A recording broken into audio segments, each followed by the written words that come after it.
Hey guys, I'm so glad you're following along for this anxiety series where I talk about the different parts of anxiety: relationship anxiety, workplace anxiety, social anxiety, and general anxiety. So let's talk about relationship anxiety. I'm going to do the specific part of the video in two separate parts. In the first part in the series, I'm going to talk to you about the causes of relationship anxiety, the core patterns, what I tend to notice, and some specific strategies. And then I want to talk to you a little bit about anxious preoccupied attachment style. This is actually a very specific type of individual that goes through some attachment trauma in childhood. And this is usually something that's not even noticed. It usually flies under the radar. And this person, when they get into relationships, tends to experience a lot of anxiety around the fear of loss, the fear of disconnection, the fear of abandonment. And this is because of some experiences they had in their early childhood. And if you don't know about this, it is so important to know about. I do a lot of work on my YouTube channel talking about the different attachment styles, especially anxious attachment style. I'm going to go into it in the next video, but in this video, we're going to just stay on common core causes of relationship anxiety in general, so that you can identify yours and use some of the strategies I'll provide to create some change. So, major causes of relationship anxiety are usually based on core wounds from childhood. Usually the way that we attach to our caregivers, what we believe, what we learn about attachment, about closeness and bonding in our early childhood relationships, this impacts our subconscious so much. And it creates all of the different patterns for how we attach to other individuals in our adult romantic relationships. In fact, the subconscious mind basically uses our adult romantic relationships to replace our early childhood to caregiver relationships. So much so that if you look at the first 2 years of being a baby, what you'll notice very closely is your first 2 years, you're not being punished, yelled at, spanked. You're not being conditioned yet. Nobody's telling you you're good for doing this, you're bad for doing this. This is like the honeymoon phase of your childhood. Usually socialization or classical conditioning, where you start being trained for society. You start being told, you can't do this, you can't cross the street without looking for cars, you can't put your hand on the hot stove, and you get conditioned and punished for doing things that could lead to danger. Usually that doesn't start until about 2 years of age, give or take. And if you look really carefully, the really interesting thing is about 2 years, give or take, our adult romantic relationships have the honeymoon phase where we fall so in love, the neurochemicals are high, love is sort of blind during those times, we don't see anybody's faults or mistakes or weaknesses, and usually as we start fading out of that phase, we start to finally notice the flaws of the other person. The honeymoon phase ends, just like the honeymoon phase ends around that same time in childhood that we've been bonded to our caregiver for. So it's really important to notice there's usually a major pattern. If your honeymoon phase was shorter, you start getting conditioned around a year, then usually what happens is around a year, your honeymoon phase starts to end in your romantic relationship. So notice and tune in and see where that's at for you.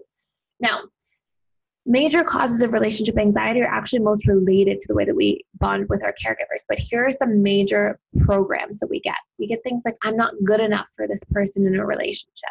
I'm not worthy of a relationship or love. I may not be deserving.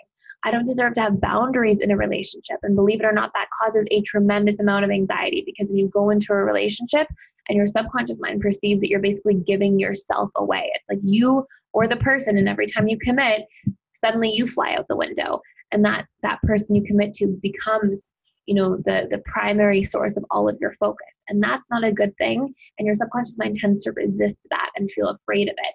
And this is actually usually what leads to a fear of commitment, a fear of vulnerability. If vulnerability felt really bad in childhood because your parents were unsafe or neglectful, that can also lead to a fear of commitment in adult life. And fear produces anxiety. Any fear of loss, fear of abandonment, fear of disconnecting, fear of distrust, these can all be major causes of relationship anxiety that can create these triggering patterns and responses when you're in a romantic relationship.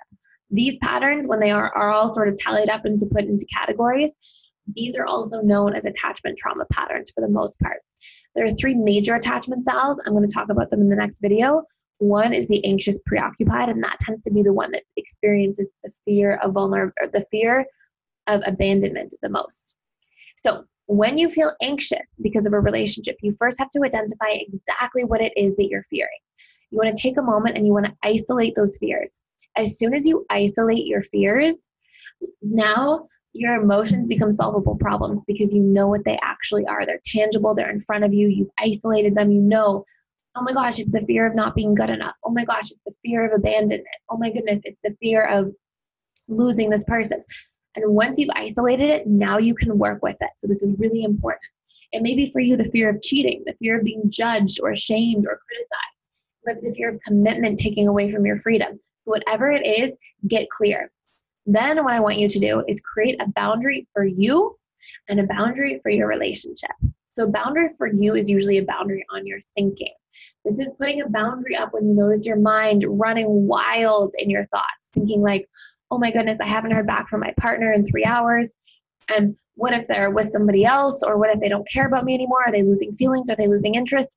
And this is usually because there was some kind of disorganization or inconsistency in the way your caregivers gave you attention in childhood, believe it or not. And again, I talk about this a lot on my YouTube channel, so go check it out if you haven't already. So number one, what you want to do with this is when you notice your mind starting to run wild, you want to look at what is the worst case scenario I'm actually fearing, and how would I be able to cope, or how would I be okay, even if this worst case scenario happens. And you want to seriously tune in and try to give this to yourself. So notice as well, you don't have one source of love, okay? So when you go into a relationship and you give yourself away and you stop having boundaries and you stop showing up for yourself, now your subconscious mind is like, oh, the one source of deep love and connection is actually this other person. And the idea of losing that one source of love is actually what scares you more than anything else. And so usually when we're experiencing a lot of relationship anxiety, it's also a good gauge of feedback to let us know that we are not in a healthy relationship with ourselves. We're not loving ourselves properly. And this is why when there's an inconsistency in our partner, it scares us so much and it makes us feel like, oh my goodness, I don't know if I can be okay without this person, or the mind will ruminate and get really afraid. So when you look at what the worst case scenario is, your mind will feel like it actually has the solution and the strategy.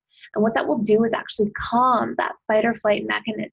When you're like, okay, what if my partner does leave? You know, how would I be okay? Well, I was okay without them, and I would probably hurt for a while. And the breakup wouldn't be fun, but I would grow and I would learn and I would bounce back, you know? And so you want to actively put something in there that gives you a strategy for how you would cope if your worst case scenario came true. And again, this is just your subconscious mind's way of setting this issue to rest, okay? So look for anything you can look for and try to be kind to yourself when you're looking.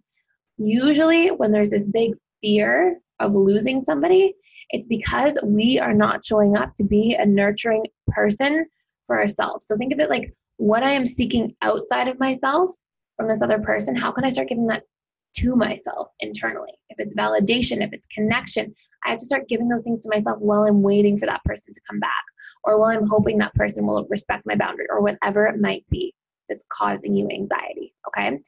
Next, your boundary for the other person, okay? You want to just, a boundary you can think of when you're expressing it is like a consequence. It's like telling somebody, if this happens, this is what I'm going to have to do. And it's not a punishment. It's not trying to threaten somebody or punish somebody for something. The idea here is that you're just letting somebody know, hey, you know, if you threaten to leave the relationship again, you know, I keep shutting off and pulling away because when you threaten to leave the relationship, it hurts me and it makes me feel like I need to protect myself and pull back, okay? And you're only expressing the consequence as the truth of what your experience is. Maybe another one is if you have a big fear of cheating, right? You might say, you know, if I get cheated on in a relationship, that's a hard boundary for me. If that happens, I can't stick around. I have to leave the relationship. Okay, so what you're doing is based on whatever your fear is, you're telling somebody, this is my boundary. If you have a fear of commitment and you feel somebody's pressuring you into commitment, you might say something like, hey, if I'm being pressured into committing, all that makes me feel is that I feel like I'm being sort of suffocated, and I feel the need to push back even further and maintain my space. So I need you to try to move at my pace and be mindful of where I'm at. So whatever it is, create a boundary for that person as well, whether it's a consequence or whether it's just the expression of what your experience is when that boundary is crossed. And by doing this, This will make you feel like you have some control and you're not just subject to the internal sort of fear of what can happen and what's going on at a subconscious level when those boundaries are violated because you haven't even acknowledged your own boundaries and expressed them in the first place. So stay tuned for the next video where I'm going to talk a lot more about attachment trauma and how this impacts anxiety in relationships and give you some strategies for what to do with it.